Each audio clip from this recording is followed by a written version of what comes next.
This happened a few months ago. I was working the night shift as a nurse at the local hospital. I thought I was used to the routine, but that night changed everything. It was a slow shift. The halls were empty. The fluorescent lights flickered above me. I checked on patients, like always. I wasn't expecting anything unusual. Then I saw her. A woman lay in one of the rooms. She looked different. It was as if she radiated warmth against the coldness of the hospital. I noticed her name was never on the roster. "Is it always quiet around here?" she asked, looking straight into my eyes. Her gaze held me frozen. I didn't know how to respond. There was something about her that felt familiar, yet strange. I found myself visiting her often. Each time I lost myself in her stories. She spoke with such passion, I almost forgot I was in a hospital. As the days turned into weeks, I felt drawn to her more and more. But strange things happened with each visit. The lights flickered more often. I heard whispers in the empty corridors.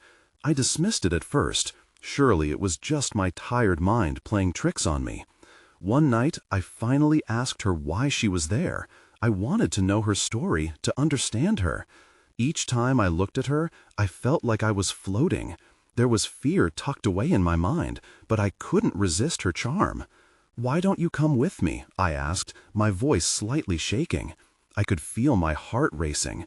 I wanted to break free from the loneliness that wrapped around me in that hospital. Her lips curled into a smile, and my breath caught. But then, in an instant, she vanished. One moment she was there, and the next she was gone. I blinked, thinking it was a trick of the light, but it wasn't. I ran down the hall, checking every room. She was nowhere to be found. My heart raced faster. I felt cold dread wash over me. Was I losing my mind? I stood in the empty corridor, breathless. Had she ever been real?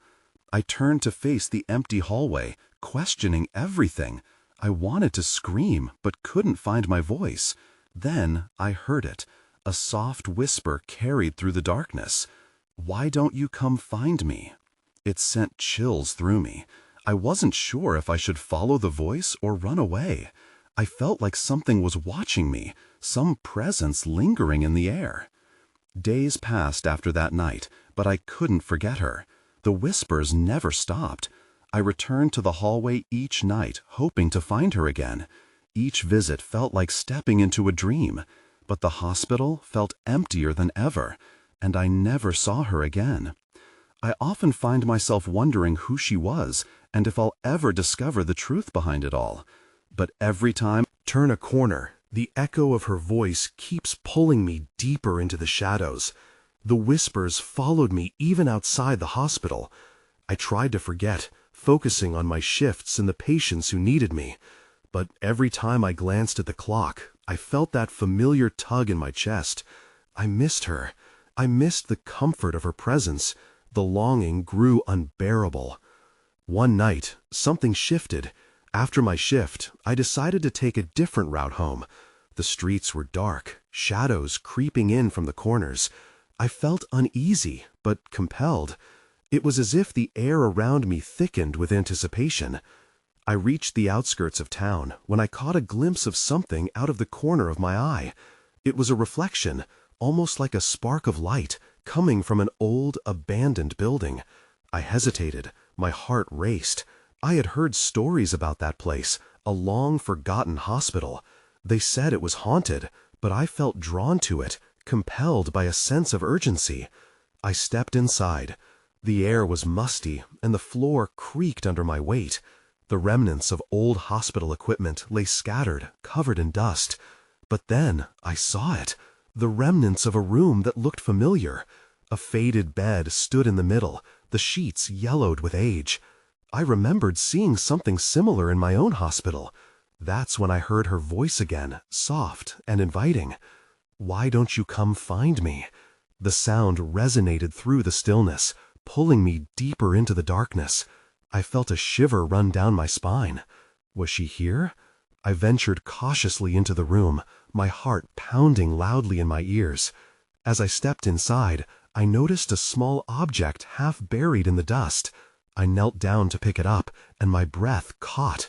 It was a bracelet, delicate, silver, with a small charm that glinted in the dim light. This was no ordinary jewelry. It was hers. I could feel it. My pulse quickened as I turned it over. Engraved on the inside were initials I recognized. My heart dropped. They matched her name, the woman I had fallen for, the one who had vanished. Suddenly, the lights flickered, and I felt a cold breeze sweep through the room. I stood up quickly, a growing sense of dread consuming me. Was I being watched? I could almost feel her presence around me, almost tangible yet hidden. Just then, a loud bang echoed from down the hallway. My stomach twisted in fear. I had to know if she was really here. But then, another whisper floated through the air, layered with urgency. "You're too late." Before I could think, I bolted for the exit. I raced through the empty halls, my heart pounding. I couldn't shake the feeling that something was chasing me. I stumbled, nearly falling over a piece of debris. When I finally pushed through the door and into the night, I took a moment to catch my breath. The cool air felt like a release, but the questions churned in my mind. Who was she really? Why had she led me here? And then it hit me. The bracelet in my hand felt heavy, more than just a piece of jewelry. It was a key, an invitation to something darker than I ever imagined. I knew I couldn't stay away for long. The shadows were calling, and I was unwilling to ignore them. The next evening, I found myself back at the old hospital. Despite my better judgment, I couldn't shake the feeling that I needed to return. The bracelet was still in my pocket, a weight I couldn't ignore. It felt wrong to have it, but somehow it tethered me to her. As I stepped inside, the musty smell hit me again, but the air felt different this time. It was charged, almost electric. I hesitated at the entrance, my instincts screaming at me to turn back, but curiosity pulled me deeper into the shadows. I retraced my steps to the room where I found the bracelet. The silence was thick, pressing against my ears. My heart raced as I approached the bed. There was something different about this place, something hidden beneath layers of dust and time. Then I saw it. A flicker of light further down the hallway, just past the doorway. Fear clawed at my throat, but a strange blend of fear and excitement urged me toward it. I crept closer, peering around corners like a child playing hide-and-seek. The light flickered again, and I felt a familiar tugging in my chest. It was her. I was sure of it. "Come," came the whisper, softer than before. "You have to see." I moved toward the light, shaking off the remnants of my doubt. As I turned a corner, I found a small room filled with dusty medical charts and old photographs. My heart sank as I recognized the faces in the pictures. They were all patients from my own hospital, but their expressions were twisted with fear. Suddenly, a sharp pain shot through me. A cold hand gripped my shoulder. I spun around, heart racing, only to face a figure. Nothing more than a shadow, indistinct, but undeniably there. It hovered close, its presence suffocating. "Help her," the figure urged, voice echoing in my head. "Who are you?" I gasped, stumbling back. The shadow flickered, and for a moment I thought I saw her face. Panic surged as I realized something was deeply wrong. "Help her," it repeated, its tone urgent. "You have to find her before it's too late." Before I could respond, the figure dissolved into mist, leaving me alone. My heart felt like it might burst. Where was she? What was happening? An electric pulse shot through the room. I flipped on the light switch, and the bulbs buzzed to life with a flicker. My breath caught in my throat when I saw the walls covered in newspaper clippings, all titled with her name. Each story was about women who had vanished under mysterious circumstances. I read the headlines frantically. Each one hinted at something sinister, a pattern I couldn't ignore. I staggered back, overwhelmed. "No," I whispered in disbelief. Then another whisper filled the air, cold and foreboding. "You're too late." What did that mean? I had to know. Just as I resolved to dig deeper, heavy footsteps echoed behind me. Fear twisted in my gut. Someone was here, someone who didn't want me to find out the truth. I turned to face whatever was coming, heart racing. The shadows loomed closer. I had no choice but to confront it. I knew, in that moment, the answers lay ahead, and I had to be brave enough to find them. The footsteps grew louder, thudding against the floor like a warning drum. I steadied myself, scanning the room for options. My pulse hammered in my ears as I considered my escape routes. The only way out was the door behind me, but that meant stepping back into the hallway, and I could hear heavy breathing mingled with those steps. "Who's there?" I called out, surprised at how steady my voice sounded. A shadow moved at the edge of the doorway, and I felt the urge to bolt. I took a step back, but then caught sight of the newspaper clippings again. They felt like a tether, anchoring me to this impossible moment. I couldn't leave without knowing more. "Help her," the shadow had said. Was it referring to the woman in the articles? I glanced at the photos again, those panicked eyes boring into me. I had to uncover the connection. "Help who?" I whispered to the emptiness, trying to grasp onto anything familiar. The figure hadn't revealed its identity, and I was left with questions swirling in my mind. A soft laugh echoed from behind me, bringing chills to my spine. "You think you can save her?" The voice was dripping with menace, sharp like broken glass. I turned to face it, the chill intensifying. A man stood there, his features obscured in darkness. "You've already lost her," he continued, stepping closer. There was something unsettling about his presence, like standing too close to a storm waiting to burst. "What do you mean?" I shot back, a mix of anger and fear curling in my gut. The urge to run was strong, but I couldn't back down now. I had to know what he knew. He smirked, eyes glinting with amusement. "You're involved now. Those who search for the truth often find it's more than they can handle." I took a defensive stance. "I'm not afraid of you," I said, even though a part of me quaked at the thought of the darkness closing in. "Brave words," he replied casually, as if my fear was an amusing spectacle. "But this is not your game, and you'll only end up like the rest." Something twisted in my gut at that, his words. Felt like a warning, a glimpse into a reality I wasn't ready to confront. Still, I had to keep pushing. "What did you do to her?" He tilted his head, considering me. "You're too late to change what's already been set in motion," he replied cryptically. "Her time has come and gone. Now it's only you."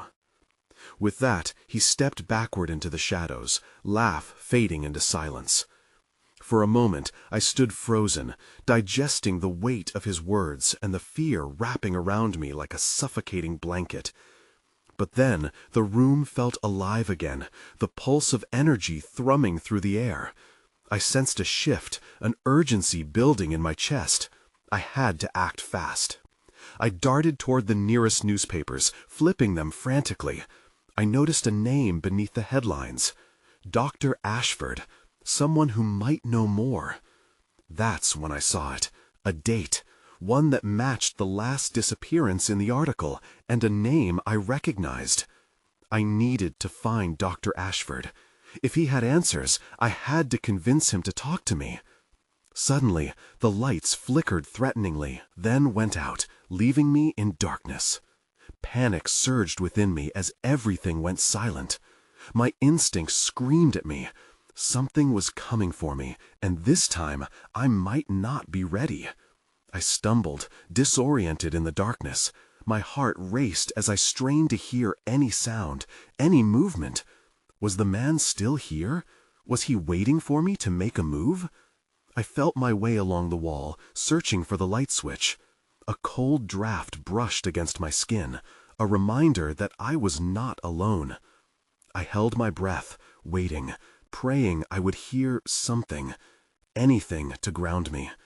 But the silence was heavy, pressing against my ears, amplifying my fear. Then a sound, a whisper, almost lost in the stillness. "Help her." It sent chills down my spine. The voice was soft, distant, but it felt familiar. The same plea I had heard moments before. "Who are you?" I called out, my voice trembling. "What happened to her?" No answer came. Instead, I heard the unmistakable creaking of floorboards.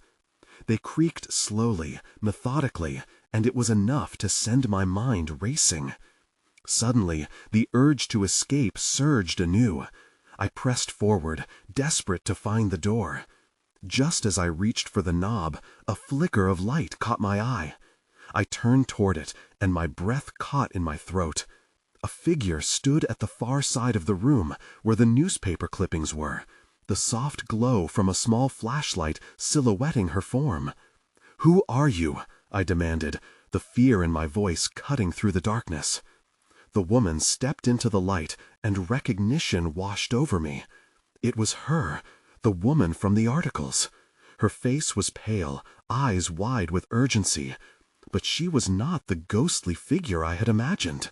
Flesh and blood, she looked as real as me. "You need to get out of here," she said, her voice shaky but filled with resolve. "He's coming." "Wait, what do you know? What happened to you?" I had so many questions, but the fear in her eyes pushed me to ignore them. "I thought I could help," she replied, stepping closer, her gaze darting around as if expecting someone to appear at any moment. "I didn't want this to happen." "What did you mean, he's coming?" My pulse quickened, the sense of a looming threat hanging over us. But before she could answer, the shadows shifted again.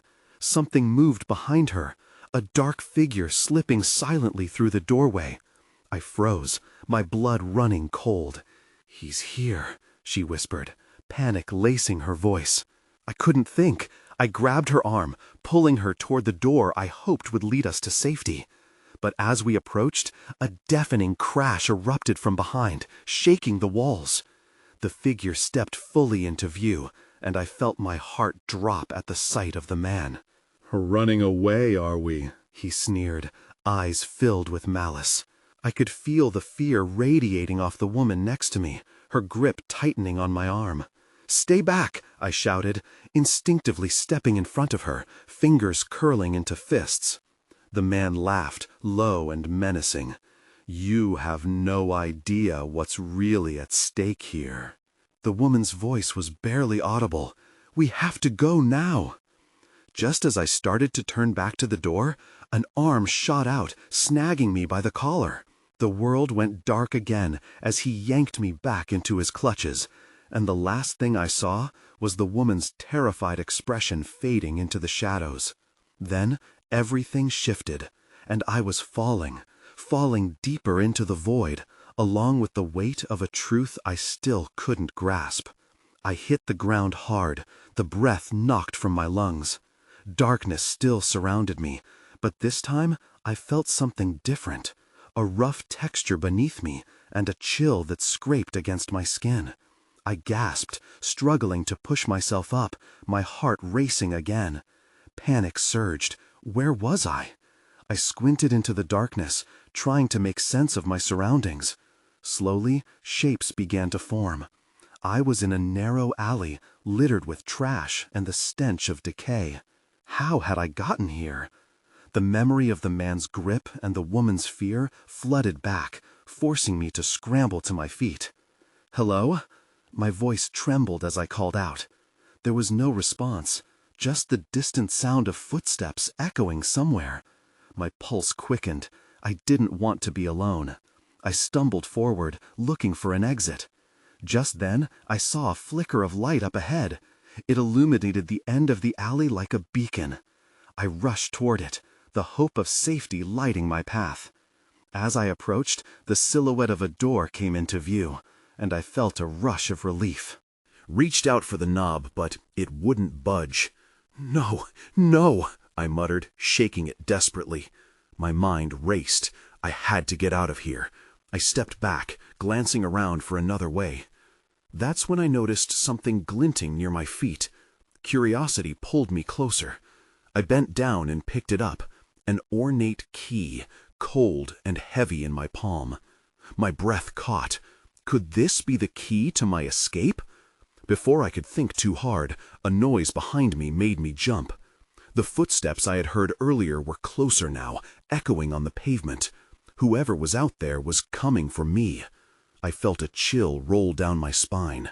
I had to move. I turned and ran deeper into the alley, clutching the key tightly. My mind raced.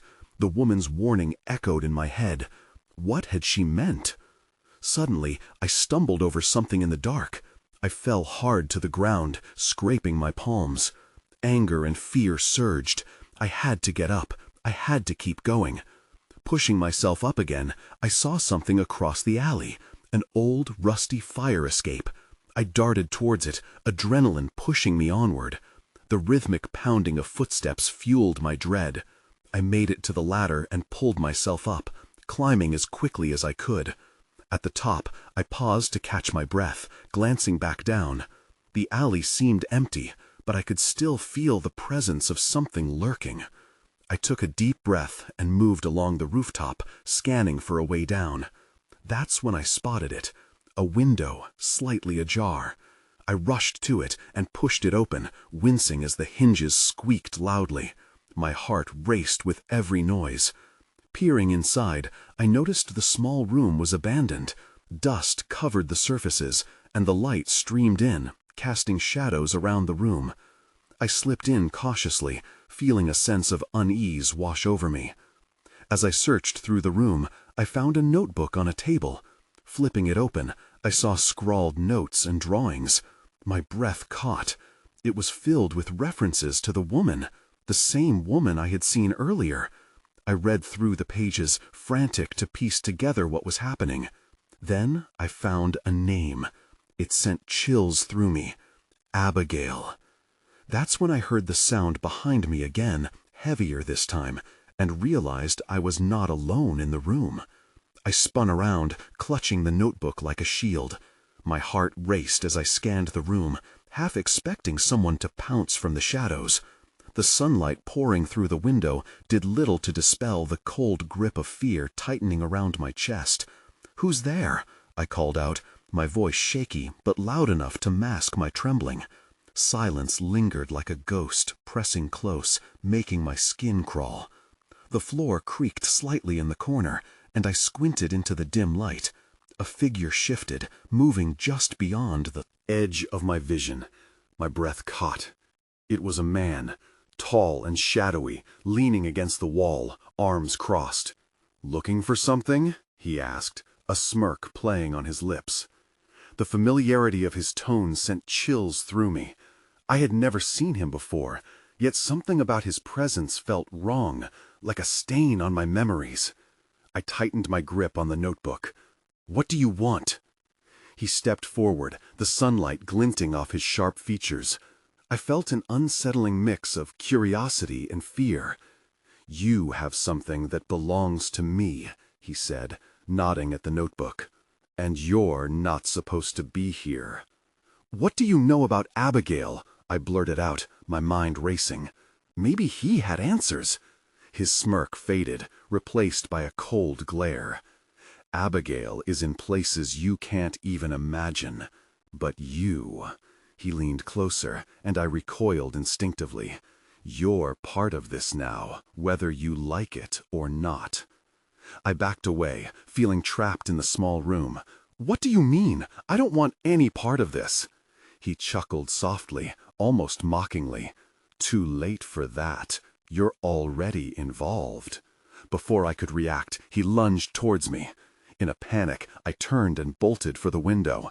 But he was fast. He grabbed my arm, squeezing tightly. "You can't run from the truth."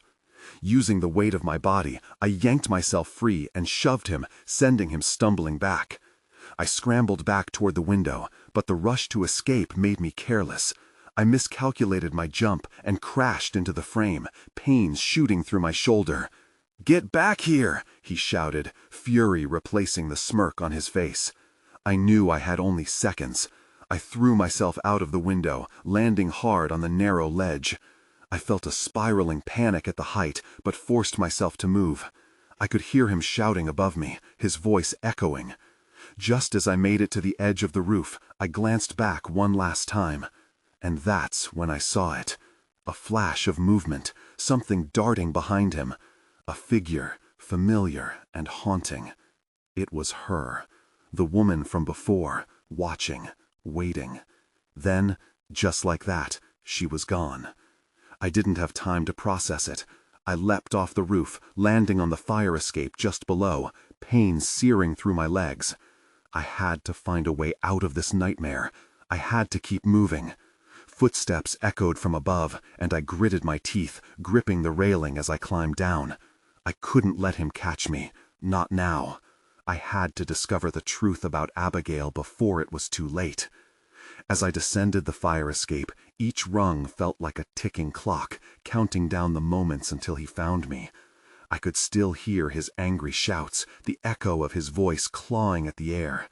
Every instinct screamed for me to move faster, to escape whatever dark fate awaited if he caught me. When I reached the ground, I scrambled away from the building, keeping close to the shadows. My pulse hammered in my ears, drowning out the world around me. I had to think. No, I had to act. My mind whirled back to the notebook in my hand. It would be useless if I didn't understand its significance. Glancing over my shoulder, I cautiously stepped onto the empty street. The sun was setting, casting long shadows that made every little sound feel amplified. I needed to find somewhere safe. I ducked into a small alleyway, leaning against the cool brick wall to catch my breath. That's when I heard it. A low humming, like a siren's call, drifting from the other end of the alley. It was hauntingly familiar, pulling me deeper into the darkened corridor. I hesitated. Something about it felt alluring, yet it whispered danger. Yet the urgency to know more about Abigail propelled me forward. As I moved closer, I spotted at the end of the alley a glow, light spilling from a door partially ajar. I pushed it open hesitantly, revealing a narrow staircase spiraling downwards. The humming grew louder, pulsating against my chest. I couldn't ignore it any longer. Descending the stairs, the air turned colder. It felt alive, charged with energy. My heart raced with excitement, though fear still clutched at me. This place was hidden, yet oddly familiar, as if part of my fragmented memories. At the bottom of the stairs, I found myself in a dimly lit chamber lined with what looked like old photographs. They were all of faces I didn't recognize, except one. Right in the center was a picture of Abigail, her face illuminated by soft light. Her eyes seemed to follow me. Instinctively, I reached out to touch the photo, but halted when I spotted another figure in the shadows, shifting slightly. My breath caught again, adrenaline pounding through my veins. "Who's there?" I demanded, steeling myself against the fear threatening to smother me. A figure stepped into the light. It was the strange woman from before, the one who had vanished before my eyes. "I've been waiting for you," she said, her voice melodic yet unsettling. "Wait, you know Abigail?" I asked, confusion and desperation flooding my mind. "Yes," she replied, her expression unreadable. "And I can help you find her. But first, you need to understand what you're truly dealing with." Before I could respond, a loud crash echoed through the chamber, shaking the walls. The lights flickered. I turned back to the staircase just in time to see a shadow loom at the top, anger radiating from every inch of him. "Get ready," the woman warned, as panic surged within me. "You don't have much time."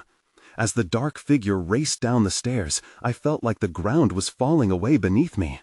I had a choice: stay and face whatever was coming, or flee with this mysterious, the woman who held the key to Abigail's truth. My heart raced with uncertainty. "I have to know," I murmured, choosing to trust her. But would I regret that decision? As the shadow lunged forward, I instinctively moved closer to the woman. The cold air thickened around us, buzzing with palpable tension. "What is he?" I asked, keeping my eyes locked on the darkness above. "An obstacle," she whispered, confidence raging like a fire in her eyes. "But a misguided one. He won't stop until he thinks the truth is hidden." Before I could gather my thoughts, the dark figure rushed down the last few steps, a look of fierce determination etched on his face. I flinched, preparing for confrontation, and felt the woman's arm tighten around my wrist. "Follow me," she urged, pulling me toward a small door on the far side of the chamber. Panic clawed at my throat as I looked back at the figure, now only a few feet away. We slipped through the door just in time. On the other side lay a narrow corridor, lined with more photographs, but these were different. The faces were older, their expressions reflecting pain and loss. My heart sank as I realized they were connected to Abigail somehow. "Why do they look like that?" I asked the woman, my voice barely a whisper. "They are echoes," she replied, motioning for me to keep moving. "Memories of those who sought the truth but weren't ready for it." Why would anyone want to hide the truth? I could barely keep up with her, the urgency of our escape propelling us forward. "There are things in this world people aren't meant to know," she said, glancing back, "and others will do anything to protect their secrets." Suddenly, a loud bang reverberated through the corridor. A familiar shout cut through the tension. "You can't run forever!" It was him, his voice sharp, breaking through the wall of fear that surrounded me. My heartbeat quickened, and I stumbled, barely catching myself. I could feel the woman's strength guiding me, her resolve unwavering. "Keep going," she urged. "We need to reach the next room." The pulse of urgency raced through me. I couldn't help but wonder what was so significant about Abigail that someone wanted to keep her hidden. I was caught between fear and responsibility.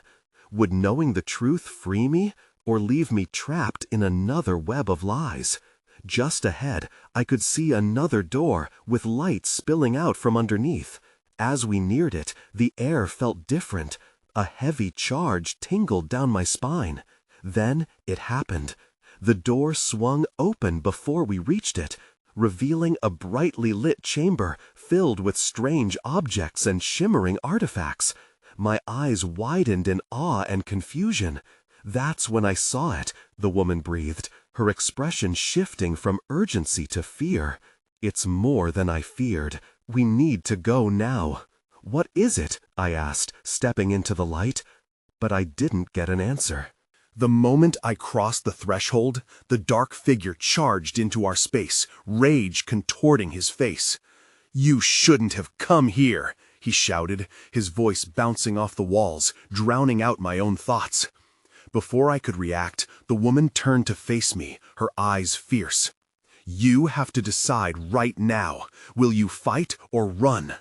My mind swirled with questions, and before I could answer her, the ground trembled beneath our feet. Time was running out, and whatever came next was out of my control. I felt my pulse quicken, both from fear and an instinctive need to protect whatever truth I was about to uncover. It was a decision: face the man who had haunted my nights or escape into the unknown. As the walls shook, it became clear that I was at the center of something far beyond my understanding. "I'm not running anymore," I declared, my voice steadier than I felt. It was time to confront whatever darkness had ensnared Abigail. The woman beside me nodded in approval, her presence grounding me as the man loomed closer. "You think you can take on the truth?" he taunted, advancing with a predatory glare. The shadows swirled around him, making him appear even more menacing. "You have no idea what you're meddling in." With urgency mounting, I turned to the woman. "Who is he? What does he want with Abigail?" "More than you know," she whispered, fear flashing across her features. "His aims have long since twisted. He believes controlling the truth can bind souls to him. The man laughed, a chilling sound that echoed through the chamber. You're too late. She's part of this now. You can unravel her story, but I can promise you it won't end well for you. Something deep inside me snapped. I couldn't back down. I had seen too much. The pain in the eyes of her echoes, the despair threaded through Abigail's story. I'm not afraid of you, I shouted back. The words sounded foreign, like a lifeline being thrown into a stormy sea. With a flick of my wrist, I held the notebook tightly, feeling the weight of all those stories urging me forward. I've uncovered enough to know I can help her, and I won't let you stop me. The man's smile faded, replaced by a sharp scowl. Foolish girl, you don't know what you're getting into. You're merely playing a part in a game you're not even aware of. As the tension in the air shifted, the woman pulled me closer, her grip unwavering. Stay near me. We need to activate the artifacts in this room. They're linked to the truths that bind us all. My heart raced as I turned to scan the room, taking in the bizarre artifacts scattered around. Wisps of energy danced between them, swirling like restless spirits. I focused on a small polished stone, glowing faintly with an alluring light. It emanated warmth beneath my fingers, and as I touched visions of Abigail flooded my mind. The hospital room, her stories, the pain of solitude reflected in her eyes. Suddenly, the dark figure charged forward, but I barely registered his movement. An electric pulse thrummed through me, and I shouted, "You won't take her!" The stone flared brighter, casting a bright light that illuminated the room and momentarily pushing back the shadows encroaching on us. The man faltered. For the first time, I sensed uncertainty in his eyes. "No, you're tampering with forces beyond your comprehension." "That's the point," I replied, channeling every ounce of courage into my voice. "We are not your puppets." With that, I locked eyes with the woman, this fleeting spirit who had shown up to guide me through this tangled web. She nodded, her expression fierce, filled with determination. Together, we reached out to other artifacts around the stone. Each item glowed under our touch, harmonizing into a chorus of light, illuminating the dark corners of the chamber. But the man wasn't finished. Anger twisted his features, and he lunged, a shadowy figure barreling toward us with terrifying force. "You will pay for this!" With a final push, we pressed our hands onto the stone, the energy roaring around us. A brilliant light exploded, sending waves through the chamber, and the man was engulfed in shadows, a look of shock wreathing his face. In that blinding light, I felt a rush, a connection being forged, a thread unraveling through time and space. I could see the echoes of souls, words unspoken, each tied to the dark man's grasp. The figures swirled, an endless river of stories lost but now awakening. "Abigail!" I called out, my voice soaring over the turmoil. "We're here! We're fighting for you!" The illumination expanded, casting tendrils of light into the darkness. The room trembled, and I watched in wonder as the shadows receded. Formless echoes began to break free one by one. Voices surged, the whispers transformed into laughter, into longing, into release. "No, you won't take them from me," the man roared, his form twisting against the radiant light as it engulfed him. "You cannot win." But even in the chaos, those words rang hollow. I could feel the truth bearing witness, guiding the echoes of the past forward and into the embrace of the light. Suddenly, everything halted, and in the quiet, I felt her, the warmth of Abigail surging through the space, her face bright, illuminated with gratitude. In that moment, something deep within me eased. I had tasted the truth, felt the shifting of realities.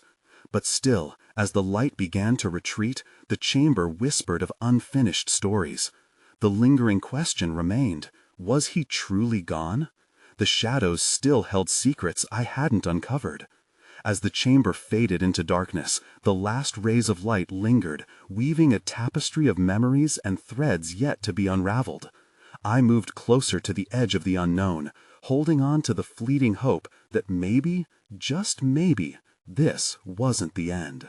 My journey. Above all, I knew I had escaped, but the story was far from over.